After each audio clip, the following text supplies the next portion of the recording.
थोडीशी तब्येत ठीक नव्हती वाटत, म्हणून काहीच करायची इच्छा होत नव्हती. मग खिचडी बनवली. तर मागे एक रिक्वेस्ट आली होती खिचडीचा व्हिडिओ तुम्ही शेअर करा म्हणून. तर मी इथे पटकन तुम्हाला छानशी हलकी-फुलकी खिचडी दाखवते. इथे मी 1 वाटीभर तांदूळ घेतलेत आणि अर्धी वाटी आपण मुगाची डाळ घेतोय. धुवून घेतले स्वच्छ पाण्याने 1-2 वेळा आणि पाणी काढून टाकले आपण. ही साधारण 3 ते 4 जणांना पुरेल इतपत आपण ही खिचडी बनवतोय. इथं मुगाच्या डाळीची ही खिचडी जी आहे ती तब्येत ठीक नसेल तर नक्की तयार करा, खूप बरं वाटतं. तर आज खरं सकाळपासून खूप डोकं दुखत होतं, म्हणून इथे मी खिचडी भात किंवा खिचडी बनवली आहे. कुकरमध्ये बनवते. 2 लहान पळी आहे, ते तेल घेतले आणि 1 चमचा मोठा तूप घेतलाय. जिरं मोहरीची छान तडतडल अशी आपल्याला फोडणी घालायची आहे. यामध्ये लसणाच्या कुड्या मी 7 ते 8 बारीक चिरून घेतल्यात. 2 हिरव्या मिरच्या मी उभ्या चिरून घेतल्यात. कढीपत्त्याची पानं मी इथं घातलेली आहेत. तडका चांगला झाला पाहिजे.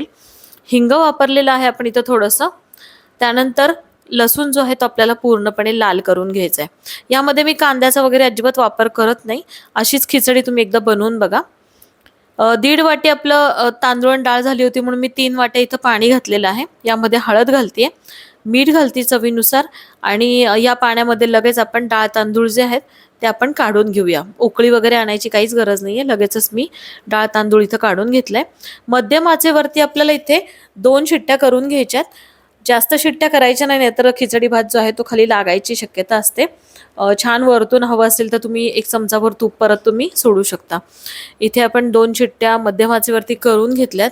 अतिशय सोप्या पद्धतीने बॅचलरसाठी एक छान आपण ही रेसिपी म्हणू शकतो, किंवा अगदी खरंच तब्येत ठीक नाहीये किंवा पटकन काहीतरी बनवायचे तर हलकी फुलकी ही रेसिपी आहे. नक्की ट्राय करा, तुम्हाला याची चव नक्की आवडणार आहे. टमॅटो किंवा कांदा मी अजिबात वापरलेला नाहीये, तरी सुद्धा ही खिचडी जी आहे ती खूप टेस्टी झालेली आहे. धन्यवाद.